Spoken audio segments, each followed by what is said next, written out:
कालकालेश्वराय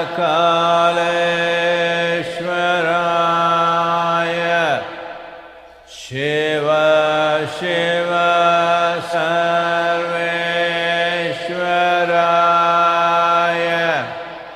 शम्भो शम्भो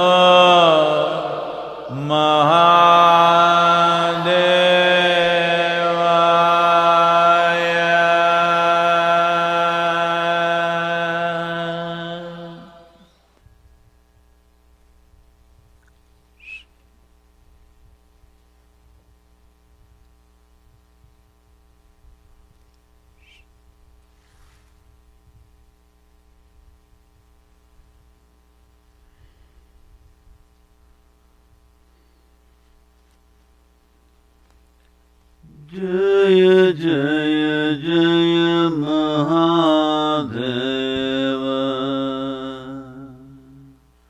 जय जय जय महादेव शिव शंकर आदि अनंत शिव शंकर आदि अनंत जय जय जय जय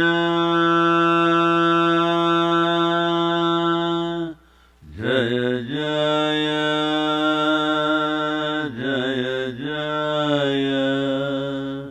जय जय जय महादेव जय जय जय Mahadev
Namaskaram.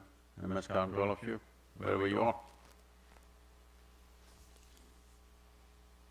Those of you who are here today in Tennessee, well, temperatures are 6, 7 degrees.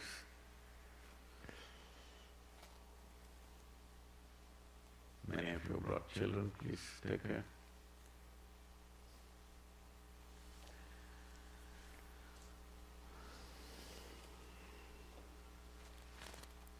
We thought we'll set up a fire, but once the fire is on, everybody will huddle up. Social distancing.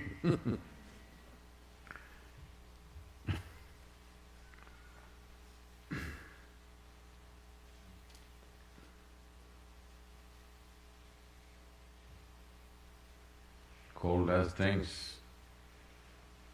This happened. A Christian priest was posted in the Alaskan region. Single man post. Missionaries went ahead of even the military forces, ahead of the soldiers actually, most of the time. So he was posted there and he built a small little place and of course the church was funding him and he was keeping it going, so after a year's time, a bishop came to check as to what's happening. So when he came, temperatures were sub-zero and the bishop was not used to this and he struggled and came inside. Then he asked him, "How do you manage in this weather?"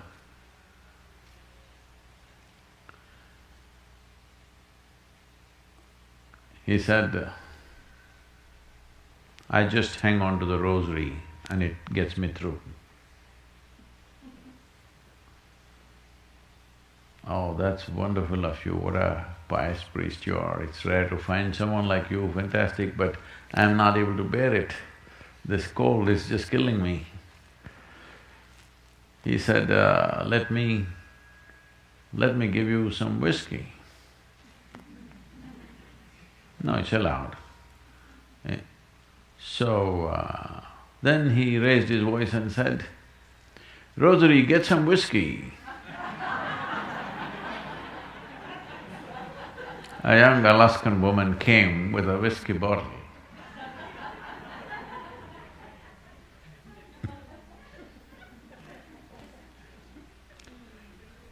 So huddling not allowed in this season.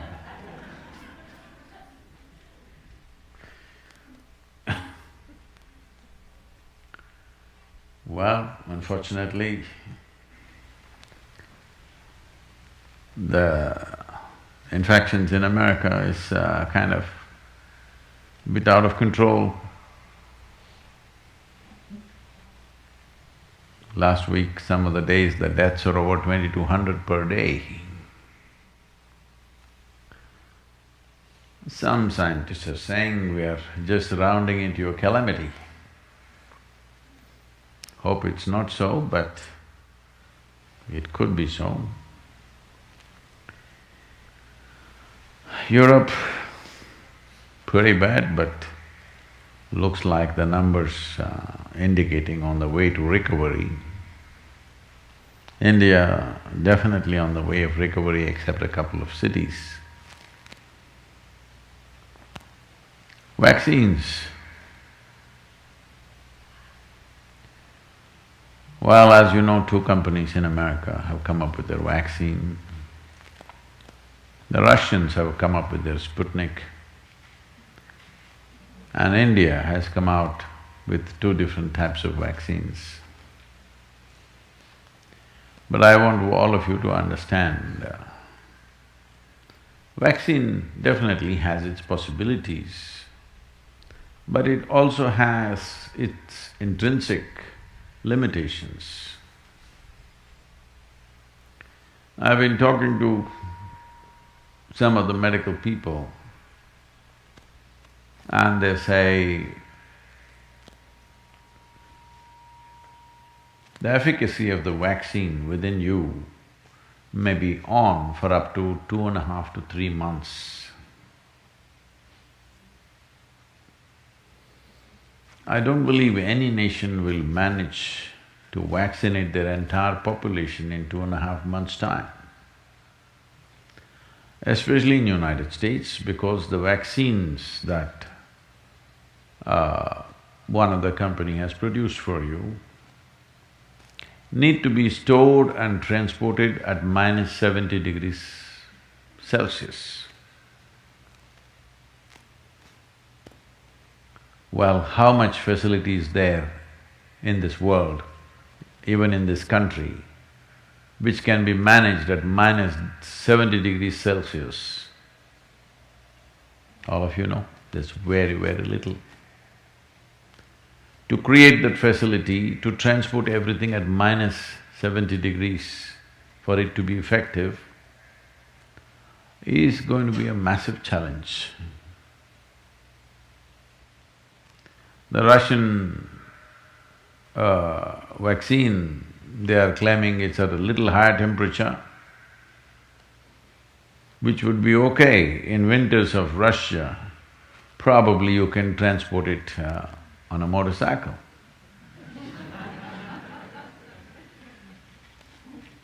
At least in Siberia. The Indian vaccine can be transported between 2 to 8 degrees centigrade plus, not minus. But its problem is, it's a two-step vaccine. That is, you need to take one today and take another one after 30 days, otherwise it will not be effective. Even in your own families, if you have 5, 6 people, you will have trouble to get them for the first vaccine and then the second vaccine. Forget about the entire population. So vaccine will definitely, bolster us to some extent, but it will simply not go away like that. Yesterday I was in a business conference because Isha Insight is going on for the first time virtually. All the business people talking in terms of post-COVID world.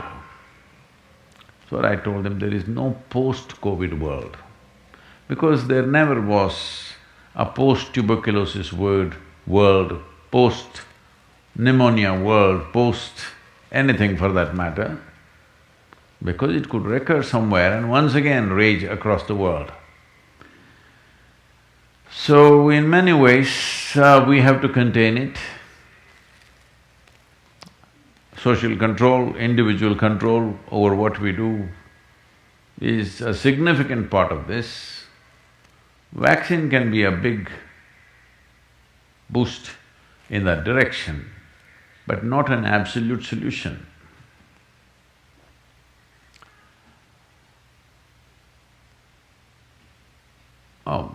Death in last 24 hours, United States is 1,367. India is 486, Brazil 501, Russia 496, France 581. Just in these 5 countries, it's over 11,000 people. Not to be taken lightly, that's all I'm saying. This is not to paint a black picture, a negative picture. This is for us to understand that you must be successful in life. One very important ingredient of success is you must stay alive. Hello? It's a very important part of being successful. But when you start off, this happened in your school, maybe later in your university, later in your work, it's happening to people, maybe not everyone, but to a whole lot of people. Their commitment to success is weak. They want to succeed, they will take 3 steps, then something little interesting happens here, they will go away here, they'll go away there, they'll go away there. Hey, I want to live, huh?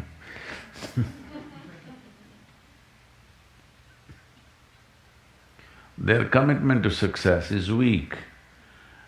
Either situations around them in some way, situations can impede you from doing what you're doing very easily, many times it happens to everyone. But when this happens, people weaken their commitment for their success.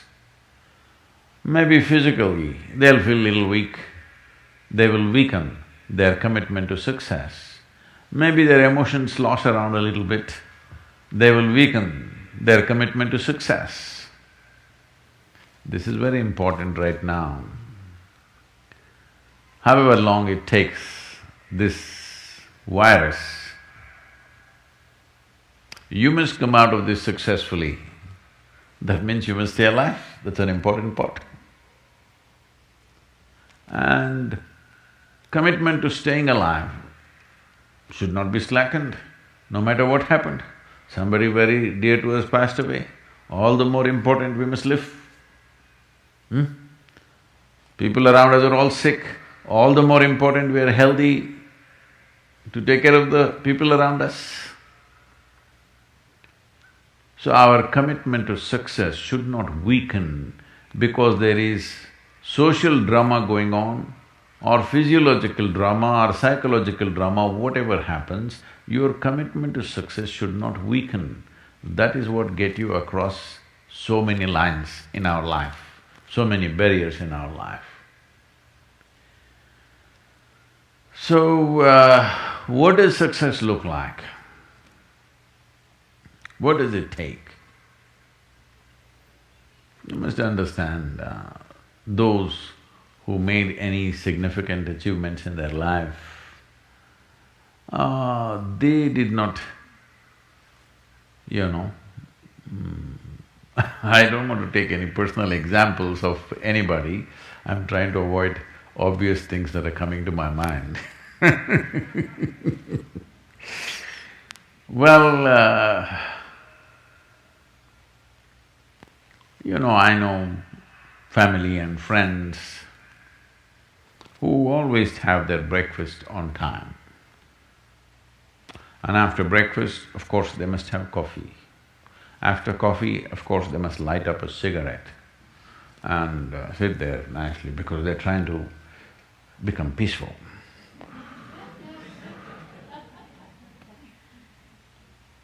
And then they will go to work, come back home exactly on time for lunch, eat lunch, rest for 1 or 2 hours, sleep, then evening have one tea and then smoke, and then again go to work.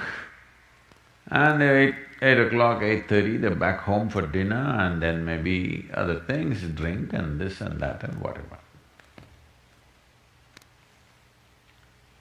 Well, that's their priority.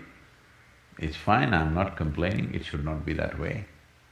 But those who have been very successful, either in music, sport, art, business, spiritual process, doesn't matter what, those people never know when they ate, when they slept, when they got afternoon rest. I have not seen such a thing in my life.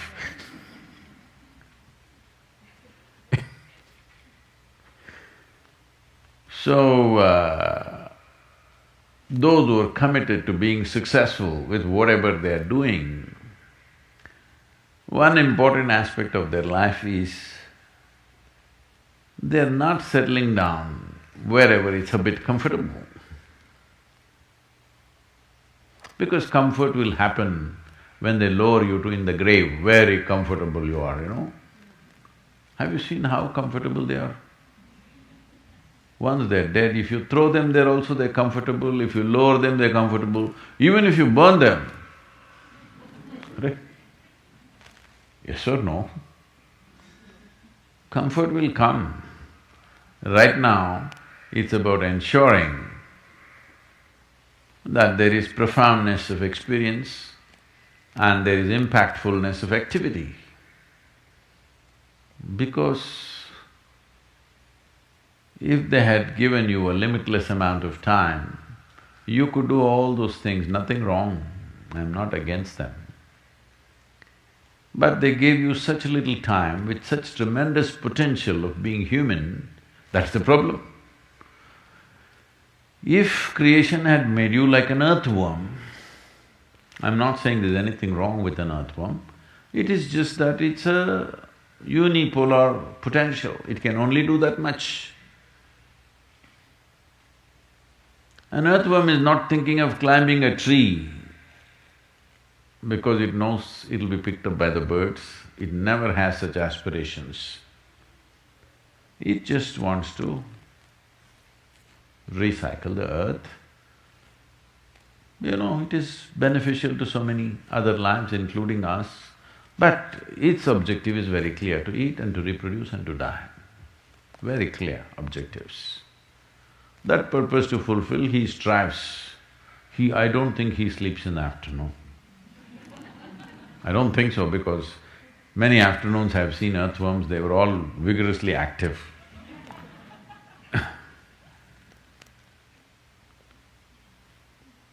But a human being came with too many potentials. Because of that, it needs a certain level of striving for a human being to forget about the world, to consider yourself successful. If your idea of success is you're doing little better than your neighbor, I call that sickness, that is not success. You are happy that your neighbor is worse than you. Is this sickness or success? It is sickness. But in some way you feel fulfilled with what you're doing, let's consider that as success for now. It doesn't matter whether you're better than somebody or worse than somebody, that question should not even come up in your mind. But in some way you feel you're using yourself fully and there's a certain sense of fulfillment in your activity. Well, if you're capable of just closing your eyes and simply sitting without any activity, that's fantastic. But you cannot do that. You cannot do that right now in the states that you are. You can't simply close your eyes and become still.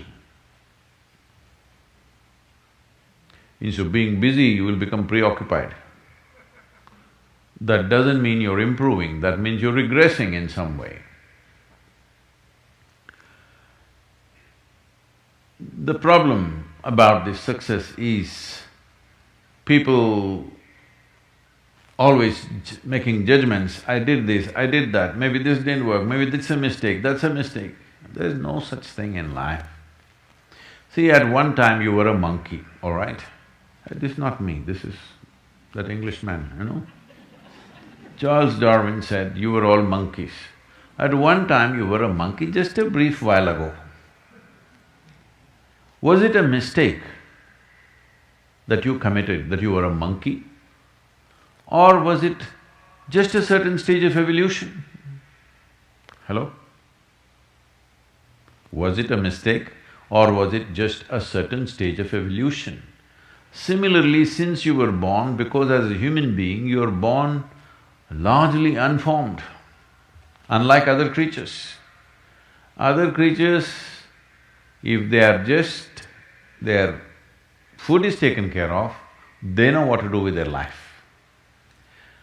Because human being has come with such open sense of possibilities, you come unformed, you don't come fixed. You have to fix yourself. Different people throw different types of balls at you. From all over, your parents, your teachers, the school, the neighbors and the society and the world throws all kinds of things at you. To gather all this muck and make something worthwhile out of yourself is your business, that's your success. It doesn't matter whether somebody thinks you're worthwhile or not, you feel you're a worthwhile life. Good enough for now. World may not recognize, it doesn't matter, but you know you're worthwhile. This needs a certain striving. Otherwise you look here, look there, no commitment for success, especially in a time like this. Do not misunderstand the word pandemic. Fortunately, it is not killing as many people as previous pandemics have. That's our fortune as a generation of people. We also have better medical protocols today and we're able to reduce the fatality. But long-term impact of this pandemic upon our lives, once we are infected, well, it's anybody's guess, all kinds of things are being said. But definitely, nobody is saying there is no damage, it'll come and it'll go away. There's no such thing, there will be damage. How much damage? Depends who you are, what is the state of your physiological self. Accordingly, some damage, but nobody gets away without any damage. We may get to live, but we cannot say nothing has been touched in our system, something will be affected. So do not underestimate or misunderstand the pandemic. Coming out of this uninfected, important, that's success right now. Hello, do you agree with me? Staying alive is success? Huh? Or only Saturday evenings you're alive, how is it?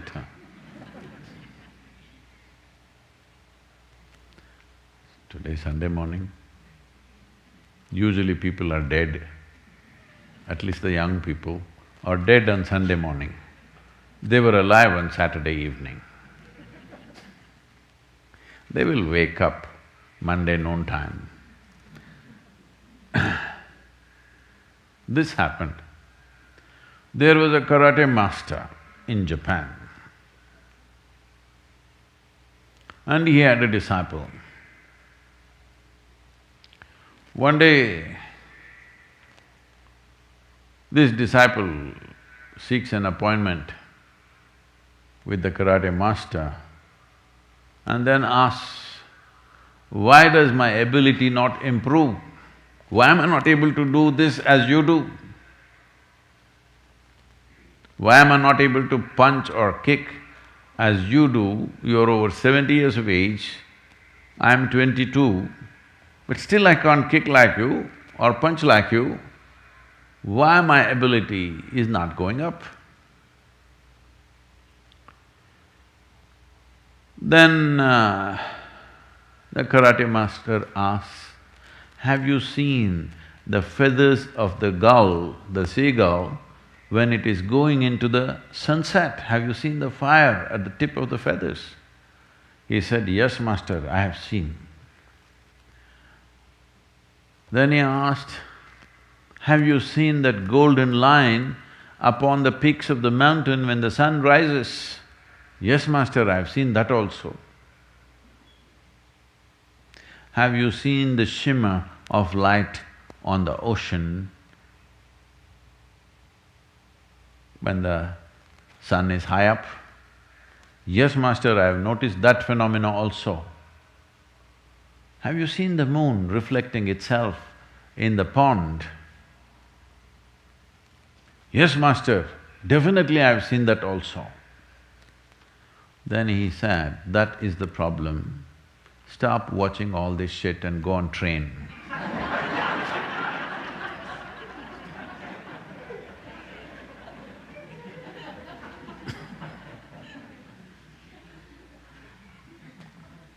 So you need to understand, behind every success there is a certain striving. This week, the world has lost a legendary football player. In America, you know him or no? Hello? Soccer player, you know?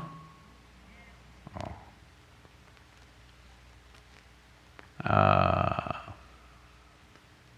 Well, he was not just legendary, he was magic. If you watch him play, Maradona, well, there are skills, but I'm telling you, there are a lot of people on the street side in many cities in Europe who have similar skills. Really, in the city centers, there'll be one guy with a ball, he will kick it. If you want, he will do it 1,000 times like this, he will make it stand on his head, he will make it stand on his shoulder, he'll roll it down his back and kick it back again. Maradona's videos are there where he is doing all these things. I'm saying there are any number of people who can do that. But still, somebody goes beyond that. One thing is, he doesn't have the physical stature of other football players, he is much, much shorter.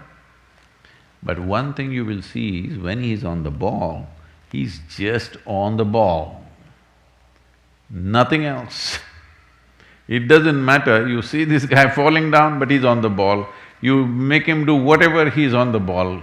You can't take his eyes and his focus off the ball, because that's all his life was about. Once there was no need to kick the ball, then he did not know what to do with his life, that's another matter, unfortunately. The other aspects of his life didn't work out so well. But as a ball player, rarely anybody rose to those levels, became magical.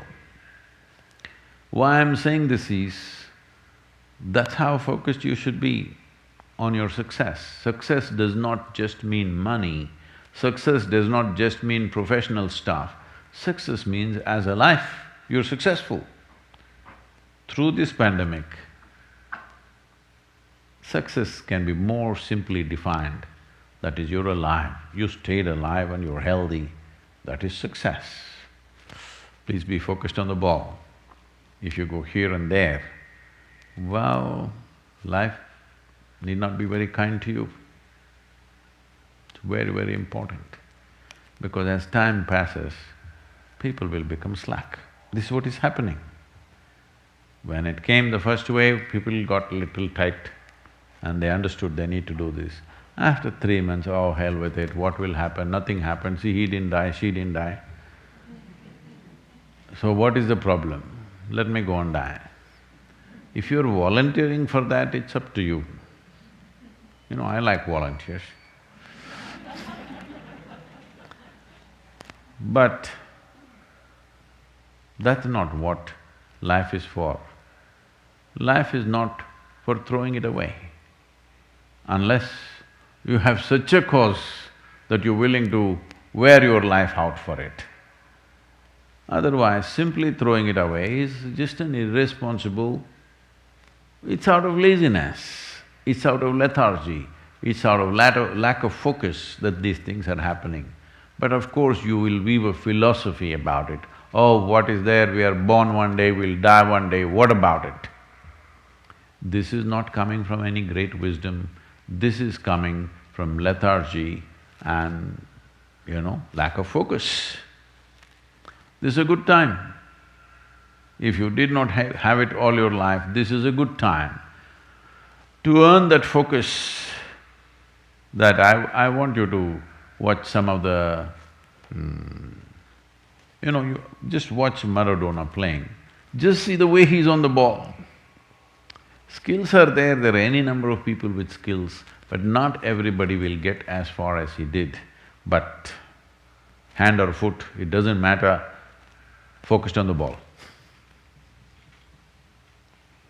Most of you not getting it,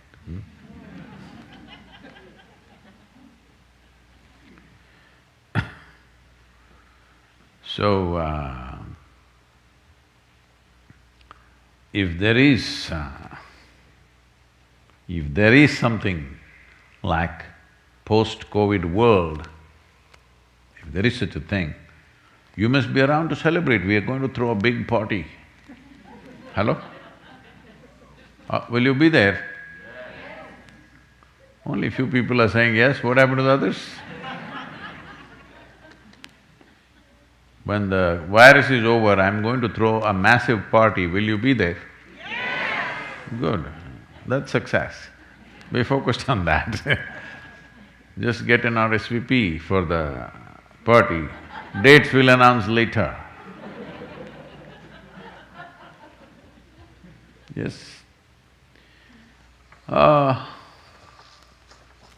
wrote a little something, but not in English language. Okay with you? Yes.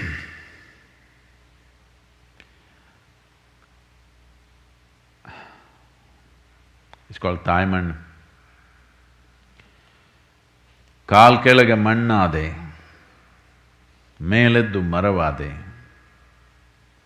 ಎಲೆಯಾಗಿ ಕೆಳಬಿದ್ದೆ, ನೀ ಯಾರವ್ವ?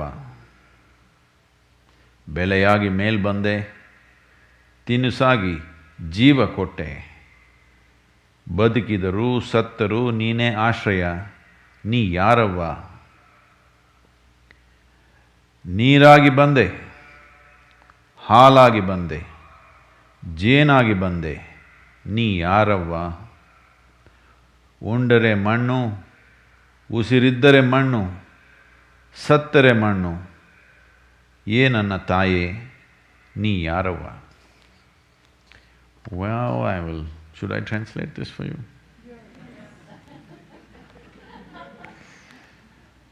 Well,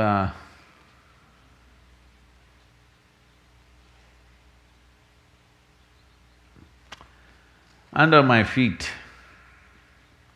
your soil. When you rise, you become a tree. Again you fall down as a leaf. Who are you? You come up as a crop. You give me life as food. Whether I am alive or dead, you are the only refuge. Who are you? You come as water, you come as milk, you come as honey. Who are you? If I eat, it is soil. If I breathe, it is soil. If I die, it is soil. Oh my mother, who are you?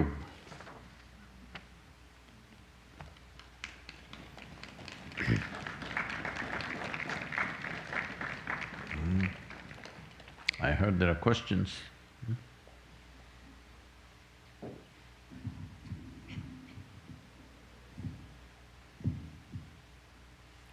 This question's from Ravi Shankar in Karnataka. Karnataka is full of Ravi Shankars. You know, when I was in school, in my class, there were about 7 Ravi, Shankar, Ravindra, Ravi, whatever. My brother is also Ravindra. So if I went home, there was a Ravi, if I went to school, there were too many Ravis. Now one more Ravi. Tell me. Namaskaram, Sadhguru. Can the dimension of mysticism be explored, not just experienced, by a culture or a mass of people, or is it available only to a few with mastery? Is this question understood? Hello?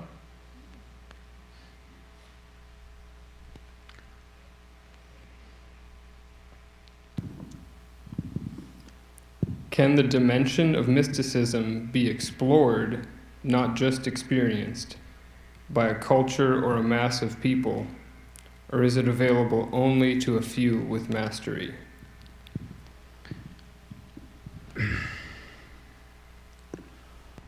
So what you need to understand is the difference between exposure and experience.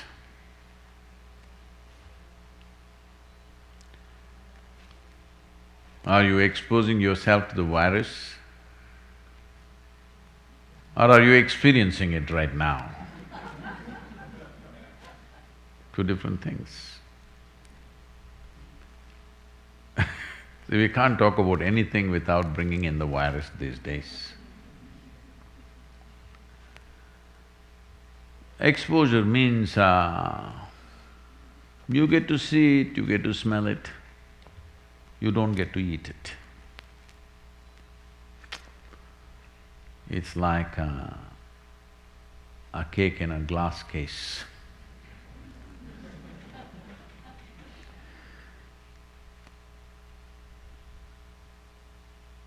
Only in the United States they do it, in India they won't do this, because if somebody smells food, after that nobody will eat that food.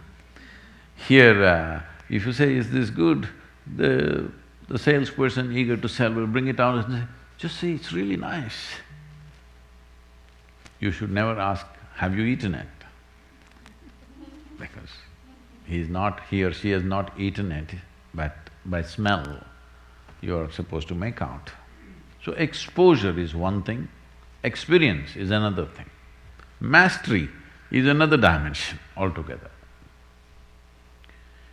Let's start from the top, because I see this question as an elimination process. If you want to have mastery over mystical dimensions, there is no such thing. You have mastery over your perception. Because of that, mystical dimensions have become possible.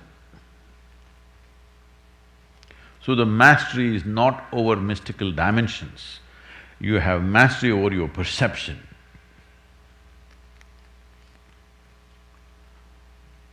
See, you cannot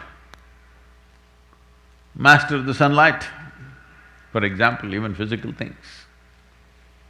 But you can make your system in such a way that it benefits from the sunlight, it doesn't get harmed by the sunlight. There are many things to do for that. So mastery is always about this one.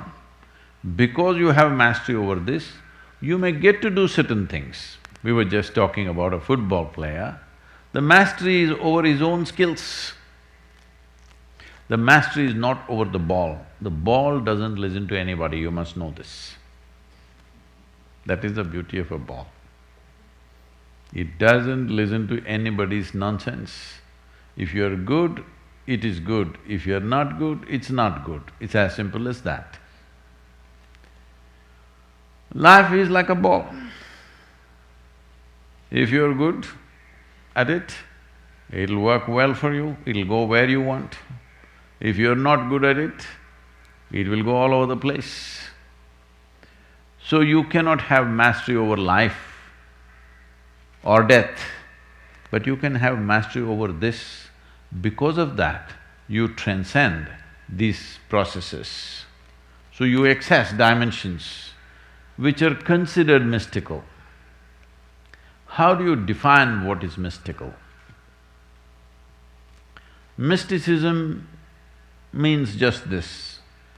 To put it very simply, technically, this is not the entire reality, but technically, whatever you cannot understand logically is mystical for you. Hello? It is not entirely true, what I am saying, but it is logically correct. What you cannot figure within your logical framework of mind looks mystical to you or magical to you. If I go to the tree and pluck a fruit, you will say, oh, I can also do that. But if I pluck a fruit from here, then that is mystical for you. Hello?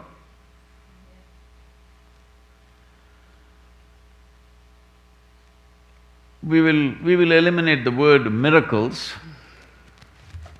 because there are many problems with that. But mysticism is not something that you do. You don't pluck a fruit, you don't produce a gold pendant, you don't produce this or that.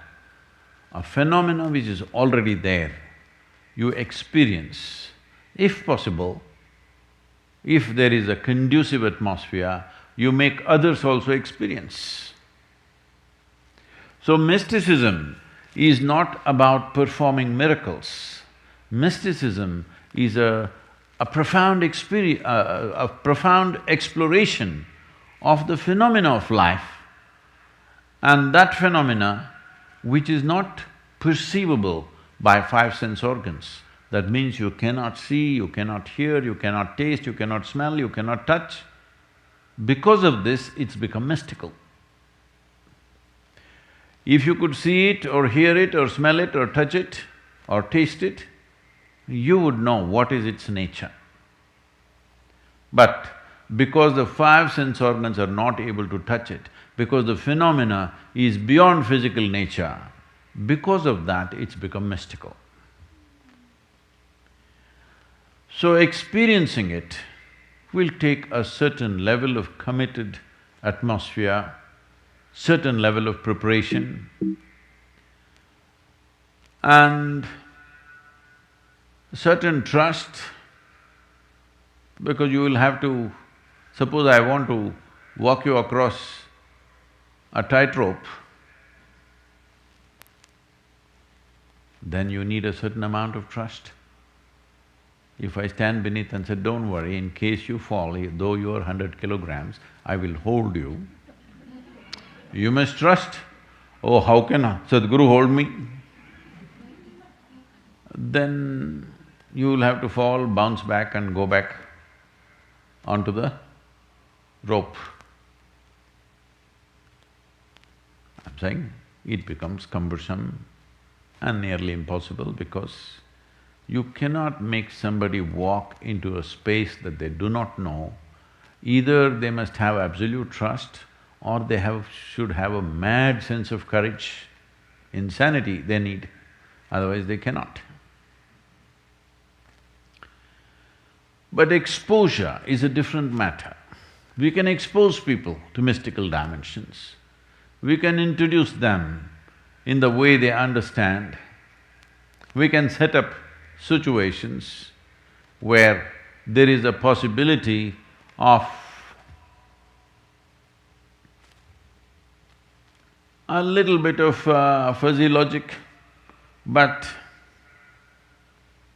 by doing enough… you know what trigonometry? It's like trigonometry, it's not… it is no more, even algebra. That is, 1 plus 1 is not necessarily 2, it could become something else, it's not simple arithmetic anymore. So by using such methods, we can expose people to certain dimensions or certain possibilities. Even if they don't experience, they see the possibility that it can be experienced. Once they see the possibility, generally, the longing to experience will become very strong. Well, some people of course may feel it's too much for them, but for most people, the longing to experience will become strong. Once the longing to experience has become strong, the possibility of crafting your system in such a way that you can experience will become very much a possibility. So as a part of this, we've been… we did one program many years ago, I don't remember which year it was, must be 2004 or 5. We did one program in this direction. We did another one called Anadi, which was more spiritually oriented, but a little bit of exposure to mysticism was there. Now in the month of March this year, I mean the 2021, we are planning to do a 8-day event in India because this is a more cultural exposure, not necessarily mysticism per se. It is a cultural exploration of mysticism. We will be doing a program called… I was not supposed to tell you.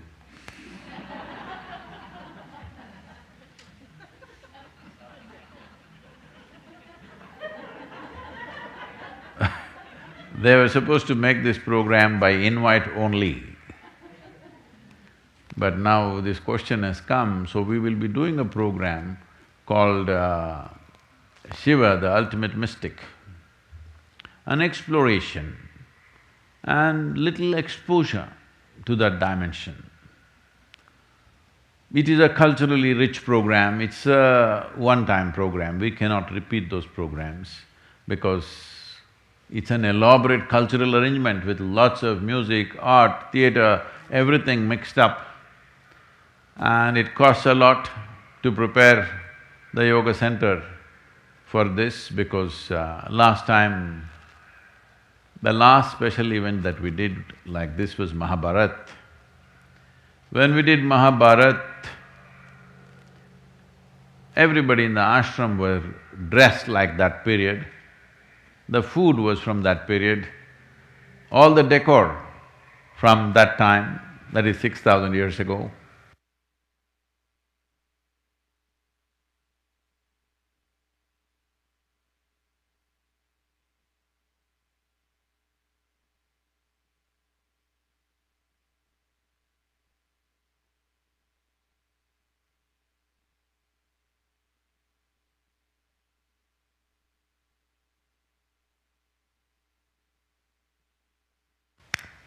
Hello? So even I lose my battery sometimes.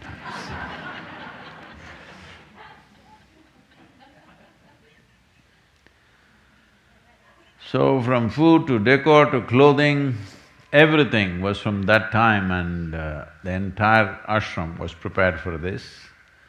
I think those videos are partially out because we must have shot nearly 100 hours of video, but at the little bit of it is out, I believe. Before that, we had a program called Leela. This was about how Krishna taught yoga. So because Krishna is supposed to be blue-bodied and everything about him is blue, blue, blue, Shiva also blue, all right? So, there was one blue day where we told everybody, please put on at least a spot of blue in your clothing. So most people came dressed up blue, the lighting was blue, all decor was blue, all flowers were blue, all the arrangements were blue. And when I opened my mouth to speak, my tongue was blue.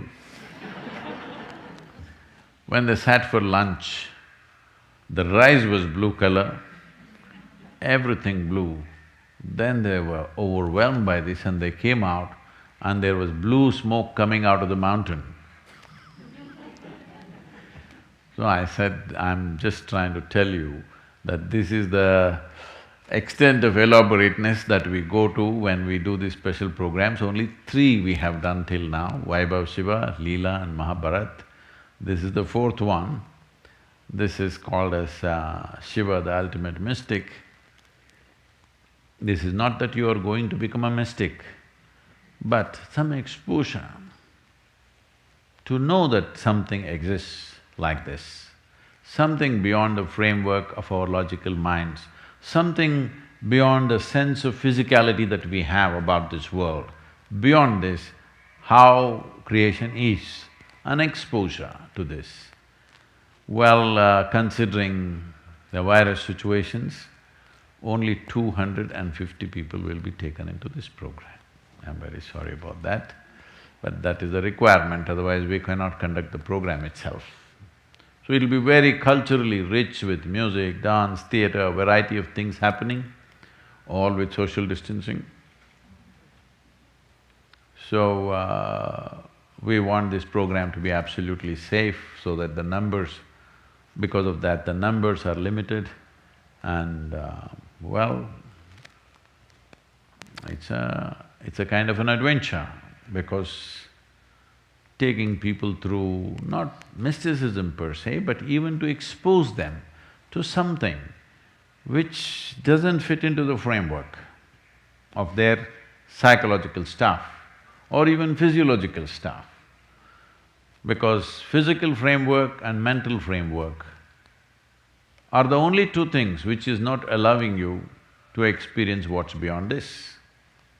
The more seriously you take your physicality and your psychological structures, the more you become incapable of experiencing anything beyond. If you learn to relax this a little bit, that you don't take this seriously. Just yesterday somebody was asking me, Sadhguru, how do I not take my thoughts seriously? I said, just see that all your thoughts that you've generated till now have been absolutely stupid. Yes, because from the limited data that you've gathered, you're going on making up things about everything. The situation is like this. Suppose there is a 1,000,000-piece jigsaw here. You found 3 pieces, you put them together and say, wow, it is a bear. Well, if you are a 2-year-old child, we'll say, all right, it's a bear. Play with it. But if you're an adult and if you do this, we say you're dumb, stupid. Yes or no? That's all that's happening with the logical mind. You pick a few pieces, those pieces may be sufficient for your survival, not for exploring existence, not for exploring creation, not at all. Simply not possible, because with 3 pieces of jigsaw when it has millions of pieces is a ridiculous way to understand or to experience anything.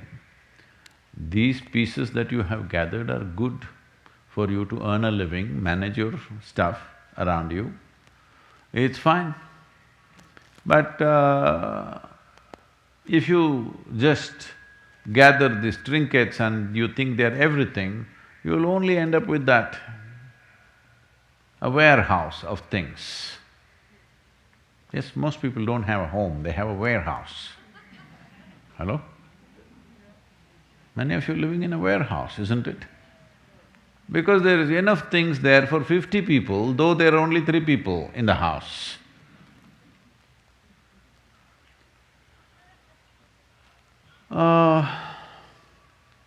This happened.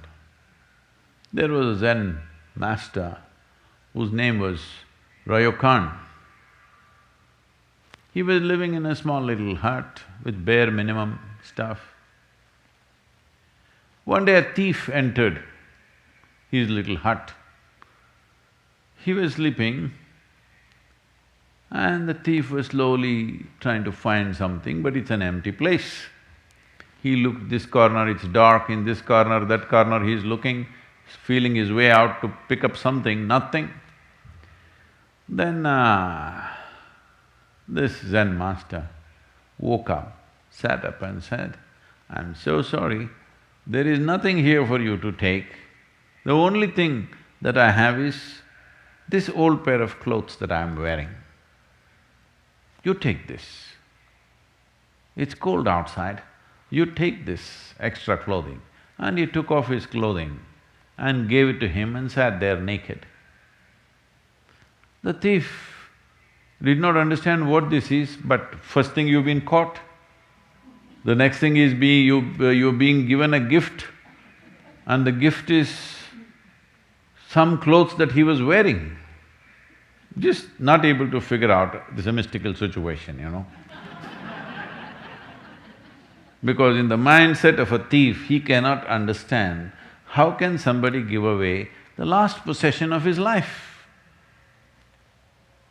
Confused and feeling, kind of zonked out by mysticism, he went away. Then Ryokan sat there and lamented. He looked out of the hut, there was a wonderful full moon, today is a full moon, it's a very rare full moon, you know this? Looked out at the moon and said, I wish I could have given this moon to him, but I don't have it, so I gave my clothes. So what I'm saying is, only survival process fits into the framework of your psychology and physiology. Survival. Survival and survival alone, nothing more. So if you want some exposure to a dimension beyond this, well, this is an attempt to create a very strong, a beautiful cultural event to expose you to mysticism, not to experience mysticism, maybe some taste. Sometimes even by smell you experience something, isn't it? Hello? If you smell it, mouth waters, some experience is happening. Yes or no? If you…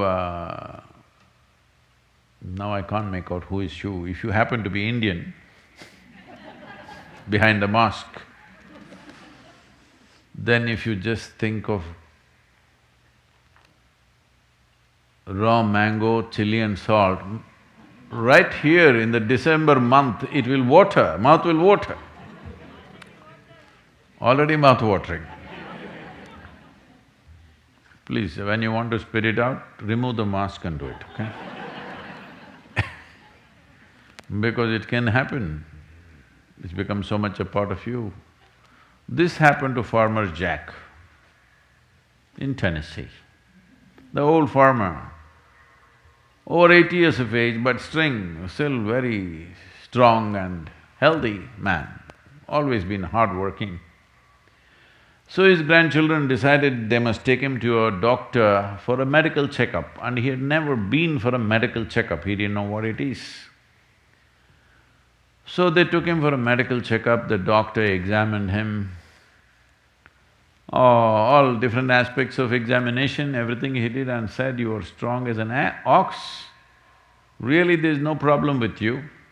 Only thing is, it will be, winter is coming and I see you're not wearing your underwear, you're just pulling up your pants.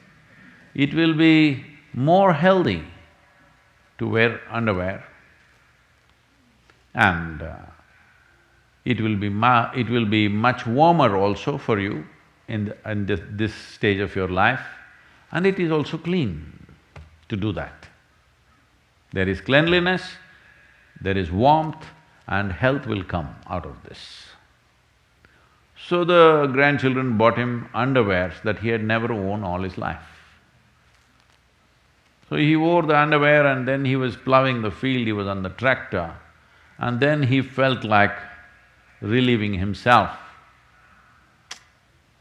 Went down and sat for a shit. Then after he was done, he looked back and said, "Wow, it's really clean." And then he came and sat on the tractor seat. Then he said, "Yes, it is warm. Health will come for sure."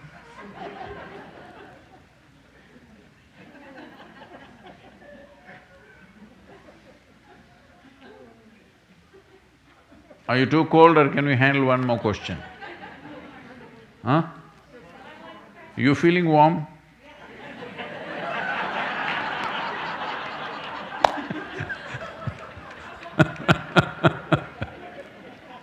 It's all right, they're warm, you can ask another question. This question is from Claire here at III. Namaskaram, Sadhguru. Why do we not place our feet towards lingas or other consecrated objects, or even people for that matter? Is it simply a matter of respect, or is there a scientific basis for this? So these days they're doing that, some of them. In the Western cultures, when you meet somebody, you shook hands. Because of virus, they don't want to touch. Some are doing elbow touch, some are doing feet shaking. So it's beginning to happen, Claire, you don't have to feel disappointed. It's beginning to happen. Shaking a leg at each other. Well, why… if there's an energetic situation, you always are asked to cross your legs, not to stretch your legs in the direction. Well, this respect thing is a more newer expression of that, essentially because you can receive anything that comes towards you in many different ways. The yogic intention always is to receive it from the higher aspects of your life. You know there is anahata, which is the meeting of two triangles. Below that is Manipuraka, Swadhisthana and Mooladhara, which are all chakras representing different aspects of survival process. Survival, basic survival, reproductive process, maintenance process, all survival related. Here it comes, and there are two triangles intersecting each other, because this is ultimate ecstasy, this is realization, this is power, this is love, and these sections, these triangles intersecting. When there is a consecrated space, what it means is, there is a powerful energy which has the possibility of transforming you. That energy must come to you always from the highest possibility that you can receive. If you can receive from your Sahasrar, it would be too fantastic. That is the reason, the moment any Indian person goes into temple, first thing is, they want to expose this. They keep it wet. In a proper temple, they are told, even in the Dhyanalinga temple, people go wet themselves, a wet head, because they are hoping this energy will enter here. It didn't work, so hoping here. Didn't work, then they will take, hoping this will have worked. Nothing worked, then they will say this. But they don't want to go here, because these are survival processes. We don't want to enhance them. We want to enhance other dimensions of life which will enhance our life, because if you survive better, if you survive, it's good. It's very essential we survive. But surviving better than somebody is not a life goal. It's a waste of time, because whatever you do, you're not going to survive forever. Hello? Whatever you may do, even minus the pandemic, you will not survive forever. So there is no need to invest too much in the direction of survival. So, because of this, the whole culture understanding this dimension, they created the societies in a certain way.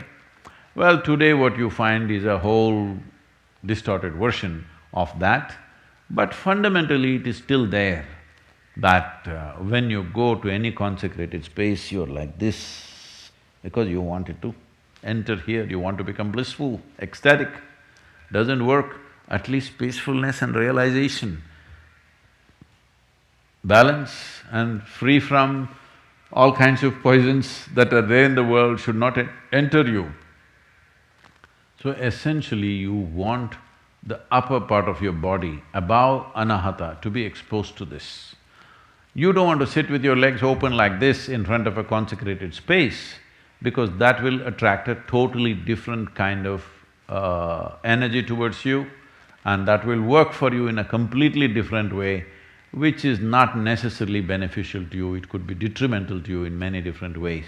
That's a reason when you sit in any space where you think there is power, there is energy, you always cross your legs and sit, because you want to close the lower part of the body.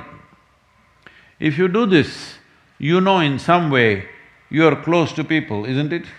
Hello? Ladies, you know this. Suppose somebody is talking to you, let's say a stranger has come, a man, talking to you. Will you talk to him like this? Hello? Some of them are doing it these days, because they think what is wrong? Nothing wrong, you will bring a certain different type of attention to yourself. Well, if the man is decent, he will do this, if you are Indian, otherwise you will say hello and maybe shake his hand. And if he's acting little fresh, you will say,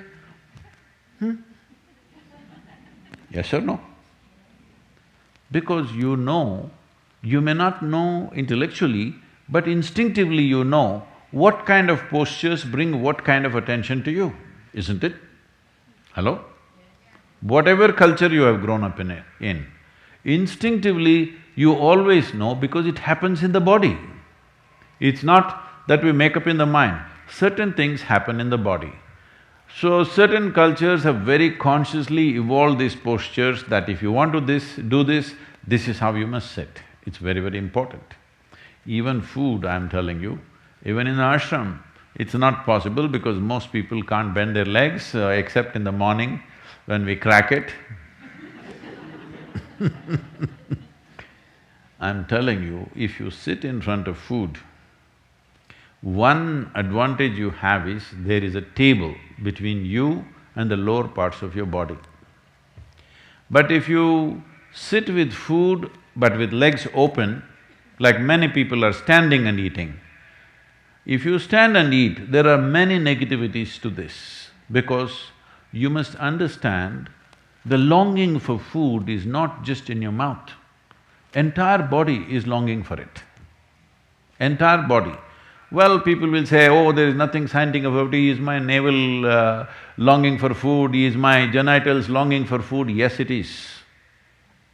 You may not understand, every part of the body is longing for food, but it must go through this route, isn't it? Hello? Similarly, there are other kinds of longings in our body, they must go through the right route, then only life works out in a certain way, otherwise you will distort life. So keeping your legs crossed whenever you see a powerful form is a very important thing. And also food, food is a very powerful thing. Hello? If you've not eaten for 3 days, you understand it's a very powerful thing, isn't it? Hello? It is a very powerful thing, and you will see if you've not eaten for 3 to 5 days, every cell in the body will long for food. Now if you place food here, it's not just here, mouth waters, everything works. So it's important that your legs are crossed when food comes in front of you, but you have found another way, shielding yourself with a table. All right, if that is working for you. But if you're having food, you're very hungry and food is exposed to the entire body, this is not good for you. This goes for food because we consider food as a very powerful instrument, consecrated objects, and human beings who are of a certain power within themselves, you never open your legs and sit like this in front of them, because that will bring a wrong kind of energy into your system. What is…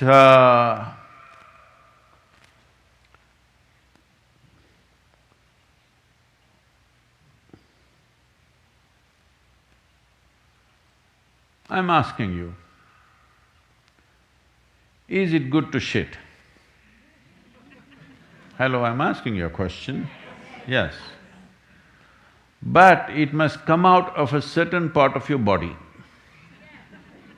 If it comes out from elsewhere, it will become terrible, isn't it? Hello? Similarly, food should go in a certain way. Food going in is not only physical food going in, food goes into you in so many ways, because the entire body is capable of this. I must tell you my experience. Once we had a major success in some business venture when I was doing this. So, I was always exposed to nature wherever possible. I've been trekking, motorcycling, all this, but my partner is a nice city boy.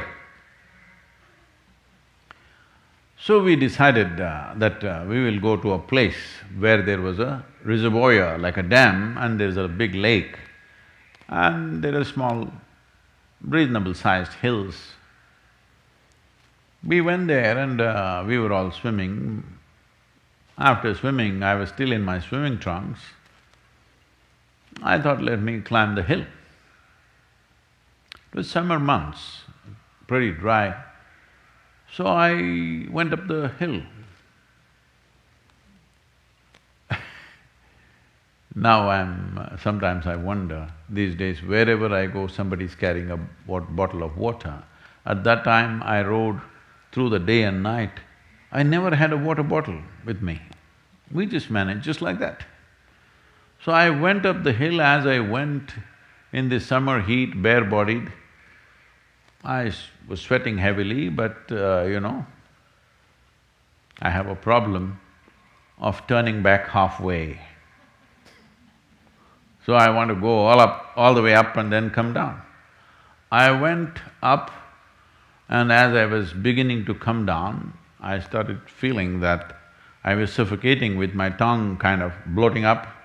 I was dehydrating so much that my tongue was becoming like a block in my breathing, and I really started struggling. I badly needed at least a few drops of water. I tried to lick my own sweat, but it didn't help. When I thought I'm going to kind of literally lose my consciousness, like I'm going to faint, then I just sat there with my eyes closed for some time. Then I realized my entire body, like all the hair on my hands and legs are all going this way. It's not like goosebumps. Goosebumps means this will rise this way, this will rise this way. I just saw that all the hair pointing this way. And I just knew, there's water somewhere here. And I just went in search of it. I went into a small, beneath a rock outcrop, like a small cave. Cave not for a human being, maybe rabbits and rats and those kind of animals could go and stay there, that kind of cave, just about that much. There was a small pool of water. Maybe it was rabbit's urine or it was rainwater, I don't know what the hell it was, it didn't matter. I just put my face into it and drank up the whole thing, including the mud and everything. I sat there for a while, recovered from that and came down. Why I'm saying this is, when you really need something like food or water, you will see every cell in the body will long for it. If you pay attention, you will see thirst is not just in your mouth, it's everywhere. So, the same goes not just for food, the same goes for other types of energy also. Every cell in the body longs for it. It's very important you receive it the right way. So whenever you feel there is a powerful place, it's always best to cross your legs and sit down if you're sitting there, not sitting like this. You will attract something that you don't need.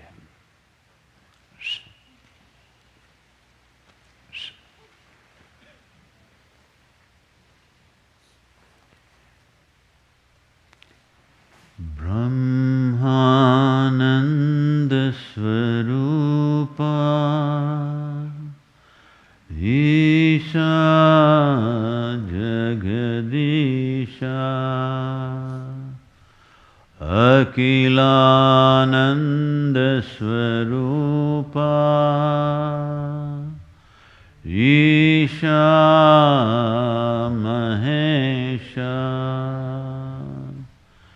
Brahmananda Swarupa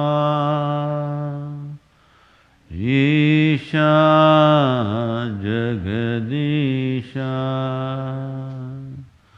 Akilananda Swarupa Isha Mahesha Brahmananda Swarupa Isha Jagadisha Akilananda Swarupa Isha Mahesha.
Vivekananda was just 18 years of age and he was a fiery youth. He's not a spiritual seeker as such. So he went to Ramakrishna and asked, "Can you prove there is God?" Ramakrishna asked, "Do you have the courage?"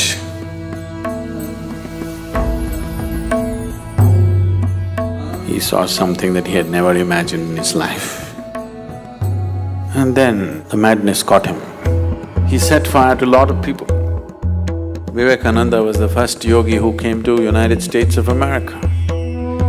He said, "Give me 100 people, I will change the face of this country."